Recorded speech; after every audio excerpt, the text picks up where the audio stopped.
Mapagpalang umaga po sa kanilang lahat. Ako pong muli ang inyong lingkod sa araw na to, Sister Luz Rosete, mula po dito sa TSCCFI. Pero bago po ang lahat, manalangin po muna tayo.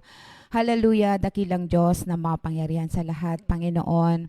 Lagi po ito yung pagpapasalamat po namin sa iyo, pagdadakila, yung kabutihan mo sa bawat isa sa amin, Panginoon. I pray din, Lord, yung mga nanonood at nakikinig sa oras na to. Bless them, Panginoong Diyos, O God, ayon sa kalooban mo. At maging itong mga salita mo, Panginoong Diyos, na patuloy na maging encouragement sa lahat ng nanonood at nakikinig sa oras na ito. Let your will be done. In Jesus' name we pray.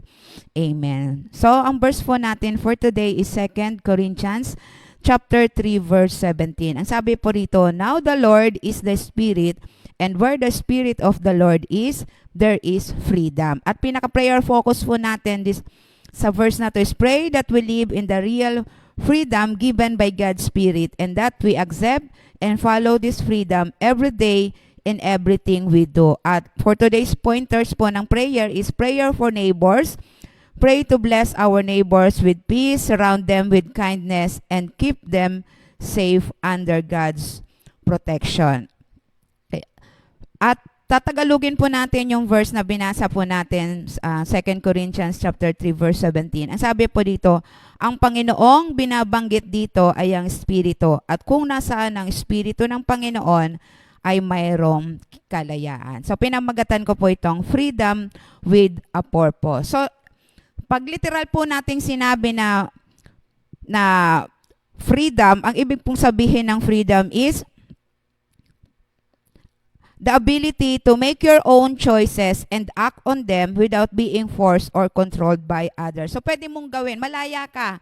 Kung ano yung gusto mong gawin sa sarili mo, sa buhay mo, na walang magpepersa sa'yo na gawin mo yan, o kukontrolin ka ng ibang tao. Pero sa verse na binasa po natin, it's about, hindi lang siya basta freedom, kundi spiritual freedom na mula sa heart mo, mula sa mind mo, maging yung soul mo is free to live. So, ibig sabihin, may meaning na, may value na, may halaga na yung buhay mo, na hindi ka na nabubuhay para sa sarili mo. Di ba alam nyo yung kanta na, ang kanta na, hindi ka lamang nabubuhay para sa sarili lamang, kundi may dahilan na kung bakit ka nabubuhay. Sabi ng Galatians 5:22-23, "But the fruit of the Spirit is love, joy, peace, forbearance, kindness, goodness, faithfulness, gentleness, and self-control, and against such things there is no law." So, yun po yung kahalagahan kung bakit tayo may espiritu na nagmumula sa ating Panginoong Diyos para bigyan tayo ng kalayaan,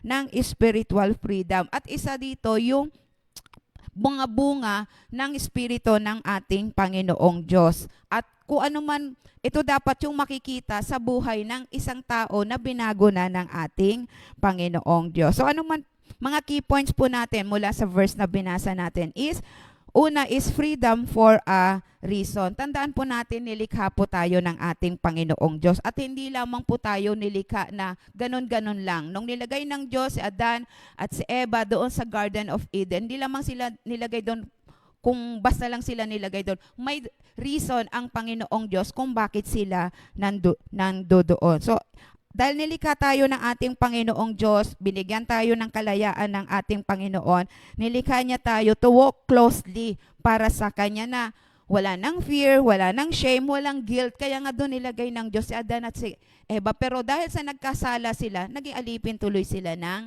kasalanan. Pero dahil nga sa kabutihan, dahil sa pag-ibig, dahil sa awat habag ng ating Panginoong Diyos, na biniyayaan tayo ng Kanyang banal na Espiritu, para mailagay muli tayo na maging close ulit tayo sa ating Panginoong Diyos, na wala ng takot, na wala ng shame, na wala ng guilt. Nilikha tayo ng ating Panginoong Diyos, binigyan tayo ng kalayaan to reflect the character of Christ and live a holy life. So, yun din yung dahilan, may reason kung bakit binigyan tayo ng laya ng ating Panginoong Diyos. Ma-reflect natin yung karakter ng ating Panginoong Diyos. Ang isa namang dahilan is to joyfully serving others as Jesus did.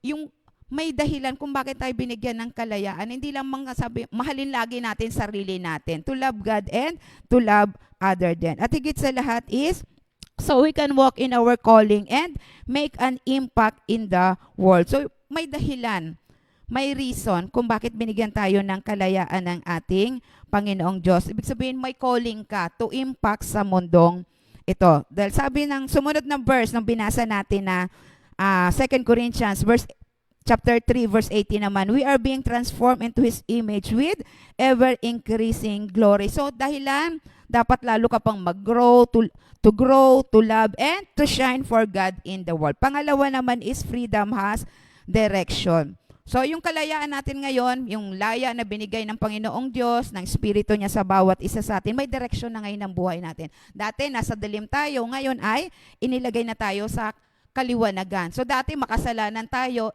ilalagay tayo ngayon ng Panginoong Diyos na mabuhay ng may kabanalan. Ang isa pang dahilan ng direksyon ng ating buhay is to love Him, trust Him, and worship Him with your whole heart, ng buong puso, ng buong kalakasan, na mamahalin na natin ang ating Panginoon. To become the person God uniquely created you to be. So, ibig sabihin, yun yung nais talaga ng ating Panginoong Diyos. The person God uniquely created you to be. May dahilan ng Panginoong Diyos kung bakit ikaw yung nalikha, kung bakit ikaw yung binigyan niya ng buhay, kung bakit ikaw ang bibigyan niya ng direksyon ng buhay mo na mula sa pagiging alipin ay palalayain nga. Sabi nga, ang tunay na kalayaan ay hindi lang basta paggawa ng gusto mo, ito ay pagsunod sa layunin ng Diyos para sa'yo. Direction mo dahil may layunin ka para sa kingdom ng ating Panginoon. Pangatlo naman is freedom with a clear purpose. So, ano ba yung purpose ng freedom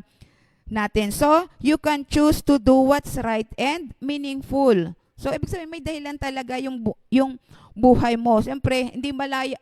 Dahil malaya ka, gagawin mo na ang lahat, pero ang payo sa atin ng salita ng ating Panginoong Diyos, choose what's right and meaningful para sa buhay mo, to help you live a good and useful life. So yun yung isa pang dahilan. Siyempre, ayaw na nating maulit yung mga mistakes na ginawa natin nung wala pa tayong spirito ng ating Panginoong Diyos. Something that matters, yung spiritual matter. Sabi nga yung purpose ng kalayaan natin is para sa spiritual ng buhay natin. And yung freedom na to is to grow, help others, and make wise choices. Magbibigay po ako ng ilan na mga Bible character na nakaka-inspired naman po kasi kung titingnan natin. Kasi yung iba, masyado nating inaano yung mga heroes natin, literally. Pero ano ba yung mga Bible character? Bakit ba sila naging heroes? Tingnan natin kung ano yung mga inspiration po sa buhay nila pagdating po dito sa topic natin na freedom with a purpose. Una po dito is, tingnan po natin yung buhay ni Paul. Si Paul, from enemy to messengers. Alam po natin lahat kung paano po sinasaktan, inaaresto ni Paul yung mga Christian. Pero once sa kanyang buhay, nung na-meet niya si Jesus sa road to Damascus, naging believer siya. At ano po yung purpose na pinalaya siya ng ating Panginoong Diyos? Paul was set free from his past so he could preach the good news and help build churches. Kaya nga, na-focus lang yung isipan niya sa kung ano yung nakasanayan niyang katuruan. Kumbaga sa atin, wag natin isarado, wag natin ikandado yung isipan natin, kundi buksan natin ang ating puso, ang ating pong mga isipan pagdating sa salita ng ating Panginoong Diyos. Paniwalaan natin kung ano ang sabi ng Bible at hindi kung ano ang sabi ng relihiyon. At doon po pinalaya si Paul. Sabi nga sa Galatians 5:13, you were called to be free, but do not use your freedom to do wrong. Instead, serve one another with love. Moses, bakit? Ano naman yung isang dahilan para kay Moses? Leading God's people to freedom. So alam din po natin ang buhay ni Moses. He grew up in the palace of Pharaoh but ran away after killing a man. Pero dahil may calling si Moses, tinawag siya ng Diyos sa burning bush at sinabi sa kanya to lead the Israelites out of slavery. Ano yung purpose? Bakit siya pinalaya mula sa shame, sa guilt? Moses was freed so he could help free others and follow God's plan.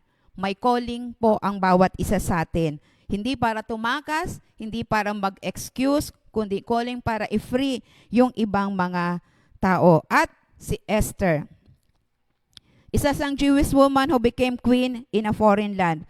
Pero dahil may crisis sa lugar nila at i-destroy lahat ng mga Hudyo, ano yung purpose ng Panginoong Diyos para palayain siya?